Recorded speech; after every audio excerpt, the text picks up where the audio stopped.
విపరీతమైన జ్ఞానము లోకమంతా ఉండగా, లోకములో ఉన్నటువంటి సమాచారం అంతటిని తీసుకొని పుస్తకాలన్నీ చదివేసి అన్ని గ్రహించి వాటిలో మనకు అవసరమైందో ఏదో తీసి మనకిచ్చేది ఈ AI ఉన్నది. మానవ జ్ఞానము ఈ కృత్రిమ మేధస్సును సృష్టించిందై ఉన్నది. దేవుని యొక్క జ్ఞానము ఇప్పుడు మనందరికి కూడా అవసరమై ఉన్నది. మానవ జ్ఞానము దేవుని జ్ఞానానికి పోటీ అన్నట్లుగా ఇప్పుడు నిలబడింది.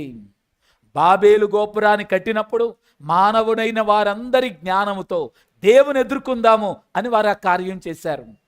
నిర్గమాకాండములో ఒక బంగారు దూడను తెచ్చి దేవుని స్థానములో నిలబెట్టి, ఇది మనకు అనుకూలంగా ఉంది, ఇది మనకు కనబడుతుంది, ఈ దూడను మనం ముట్టుకోవచ్చు, ఈ దూడ మనం చెప్పినట్టు చేస్తుంది అని ఎలాగైతే అనుకూలపరంగా ఉంటుందని ఆ దేవుని స్థానములో దాన్ని తీసుకొచ్చి పెట్టారో, ఇప్పుడు ప్రపంచములో AI ఆర్టిఫిషియల్ ఇంటెలిజెన్స్ దేవుని స్థానములో ప్రతి సృష్టిగా అన్నీ చేయగలుగుతున్నాం అనే స్థానములోనికి ఇది వచ్చి కూర్చుంది గనక జాగ్రత్త అని మీ అందరికి కూడా నేను తెలియజేస్తున్నాను.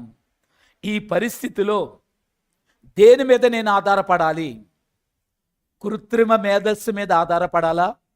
కర్త మేధస్సు మీద నేను ఆధారపడాలా? సముద్రములో ఒక చుక్క నీళ్లు కృత్రిమ మేధస్సు ఏదైతే, మహాసముద్రము దేవుని యొక్క అపరిమితమైన జ్ఞానమై ఉన్నది.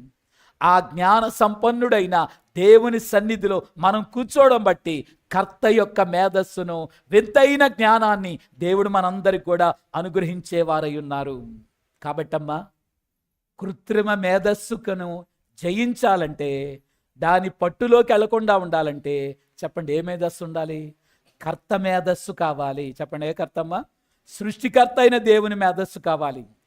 దేవుని యొక్క జ్ఞానము, దేవుని యొక్క సన్నిధి, దేవుని యొక్క ఆరాధన మిమ్మల్ని అందరినీ పైచేయిగా చేయబోతుంది.